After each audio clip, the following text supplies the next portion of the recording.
স্বামী আদেশ করলেই কি শ্বশুর শাশুড়ির সেবা করতেই হবে? সেবা করতে গিয়ে অনেক সময় আমি অসুস্থ হয়ে যাই, এক্ষেত্রে ইসলাম কি বলে? ভাইরা আমার, স্বামী যদি আদেশ করে যে আমার বাবা মার খেদমত করো, এখন বোনের প্রশ্ন হলো আমি অসুস্থ হয়ে গেলেও কি স্বামীর সে নির্দেশ মানতে হবে কিনা? উত্তর হলো না।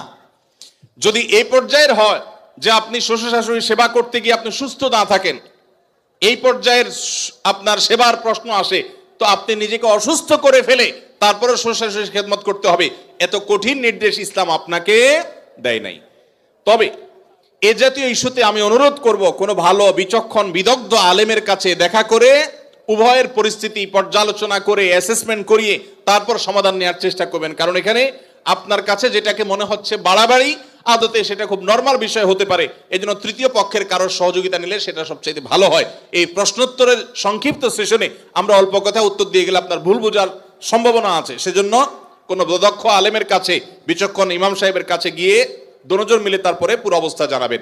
শরীয়ত মৌলিকভাবে মেয়েদের জন্য শ্বশুর শাশুড়ির খেদমত করাকে ফরজ ওয়াজিব করে নাই, কিন্তু স্বামীর প্রতি তার যে শ্রদ্ধা ভালোবাসার দাবি আছে, সেই দাবি থেকে যে স্বামীটা সারাদিন আমার সংসার সন্তানের উন্নতির জন্য কষ্ট করে, সেই স্বামীটার অগোচরে তার উপরে কর্তব্য তার বাপ মার সেবা করা। তিনি যেহেতু আমার কাজে গেছেন, আমি তার জন্য একটু হেল্প করলাম, তার হয়ে একটু কাজ করলাম।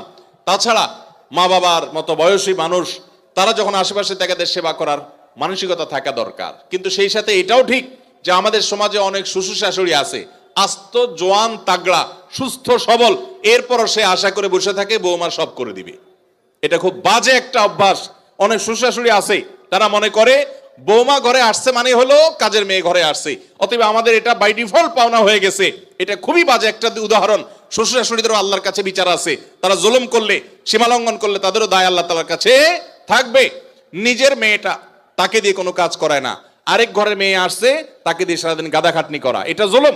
অতএব জুলুমও করা যাবে না, আবার বোনরা শ্বশুর শাশুড়িদেরকে ইগনোরও করবেন না। আল্লাহ তাআলা আমাদেরকে আল্লাহর নির্দেশকে যথাযোগ্যভাবে মানার তৌফিক দান করুন।